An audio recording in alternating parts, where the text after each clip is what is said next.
I hope everything's going well for you and for your families. We're going to pick up where we left off today with the judicial branch. We're going to try to finish it up. So before we get into that, I just kind of want to take a peek at Schoology with you so that you can have an idea of what to expect in the coming days. So let's just open my Schoology up. And we'll go to January. Today's January 12th. So today we're going to finish up the judicial branch notes. Tomorrow you have two assignments and some studying to do. So make sure you get both of the assignments done. Don't just pick one. Do them both. They're fairly simple. This one, you just have to tell the difference between a criminal case and a civil case. It should be pretty obvious after the notes that we have taken. And then this is just kind of like some review questions about some of the things that we've been discussing. And then I want you to study your vocabulary words because on Thursday you're going to have a judicial branch vocabulary quiz. It's matching just like your previous vocabulary quizzes, so be prepared for that. And then on Friday, I'm going to give you an opportunity to work on your study guide for your test that will be on Tuesday. Okay? All in the judicial branch. And obviously, if you have any questions about any of this stuff throughout the week, don't hesitate to contact me. So this is our schedule for the remainder of the week. As far as semester exams go, I haven't been given any guidance from administration at either the county level or the school. So you guys probably know just as much as I do about when the semester exams are going to be. But as soon as I'm given some guidance, I'll be, you guys are my first priority. I'll pass that on to you so that I can prepare you as best as possible for that because I want to see everybody be successful. Okay, so that's our schedule for the remainder of the week. Hope you had an opportunity to look at that. So let's go. If you want to go ahead and get your notes out, we'll finish up the judicial branch today. Okay. All right. So when last we left, we were discussing the state system.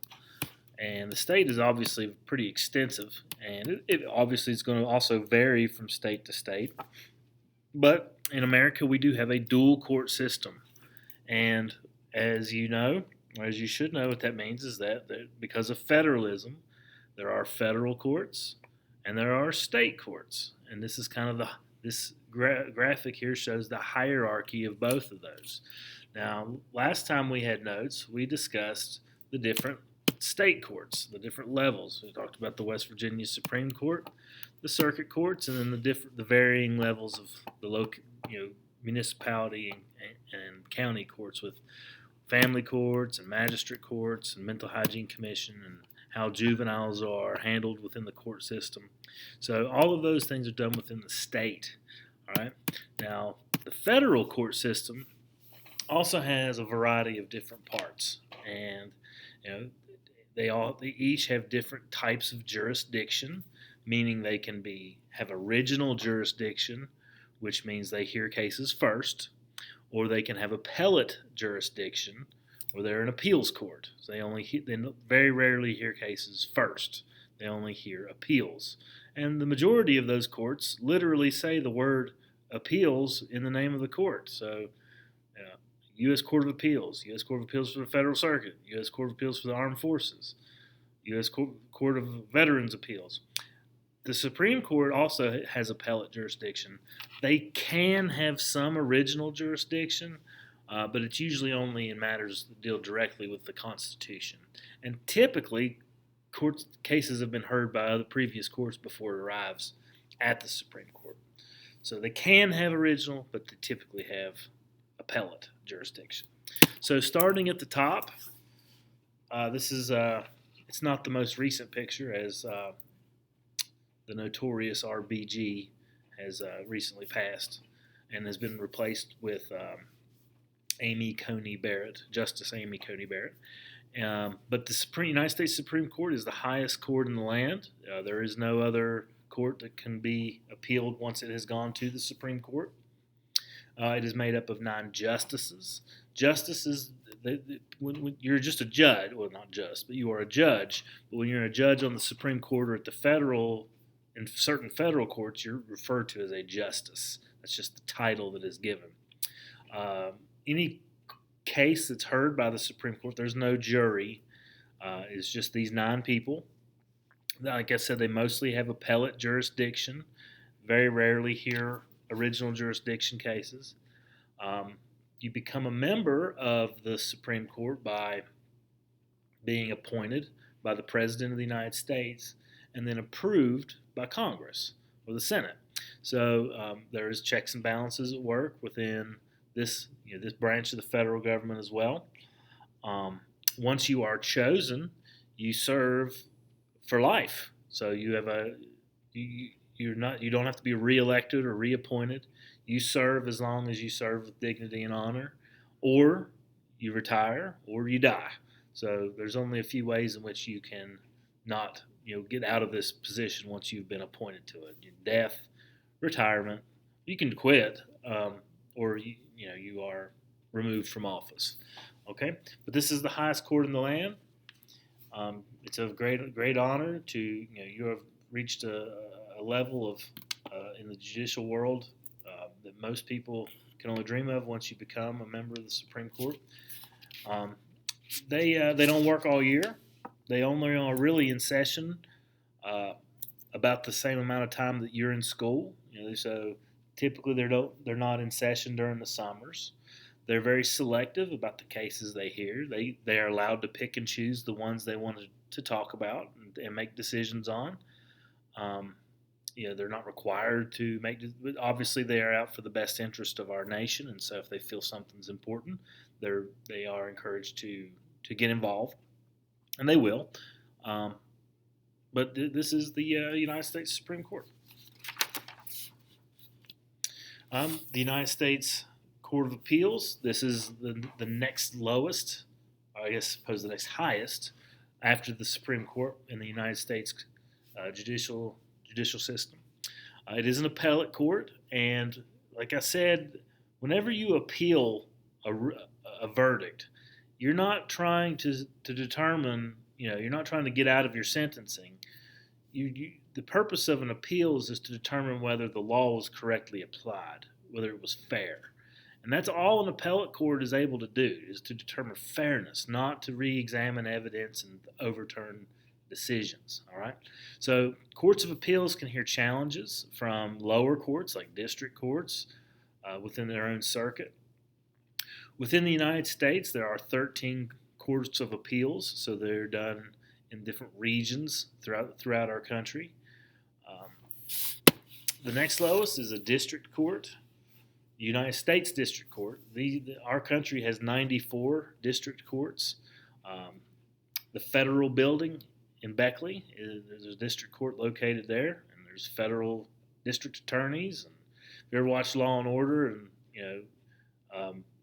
when it goes to the DA's office, that's the district attorney. That's like I haven't seen Law and Order in quite some time, but that's the these are the courts where they're hearing the serious crimes, okay? Because they're usually courts of original jurisdiction, and they can hear criminal cases and civil, so they can apply the law to determine guilt or innocence, and they can apply the law to settle disputes in civil cases as well. At these trials, the district judge usually hears the case, decides the case. They can have a jury depending upon the case. They don't always have to. Local magistrates can assist district judges in preparing cases for trial. And they can even hear misdemeanors at United States District Court. So they have a great amount of latitude when it comes to that means they have a great amount of power, influence when it comes to the types of cases that they can hear.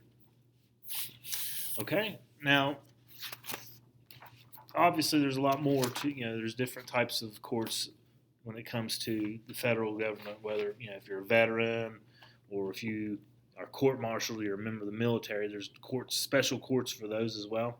But those are the ones that you'll most likely be encountering in your own, as a citizen of the United States, the district, and then the Court of Appeals and the Supreme Court.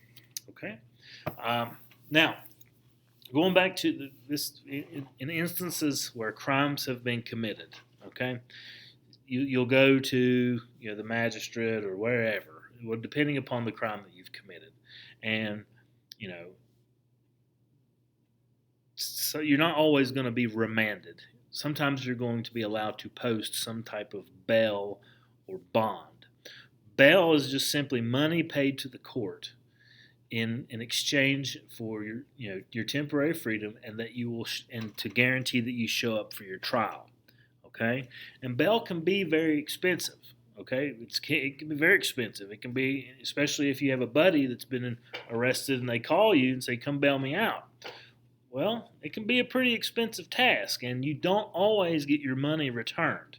So, what we're going to talk about today is kind of like a little quick guide to give you a better idea of whether you can expect to have your money returned to you, how much it could be, and why you have to pay it.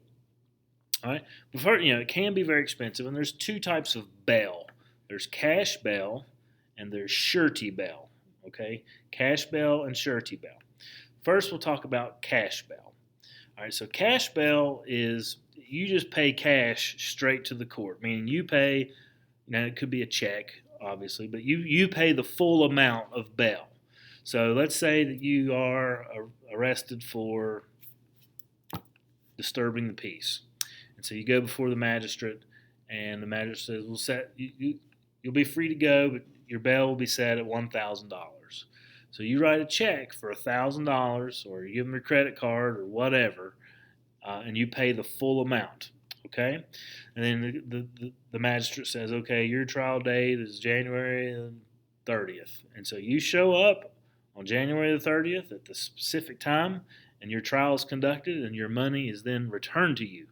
All right, it is not kept by the government; they give it back to you because the purpose of bail is to make you show up for your trial. Okay, so in instances where you don't show up, they keep it.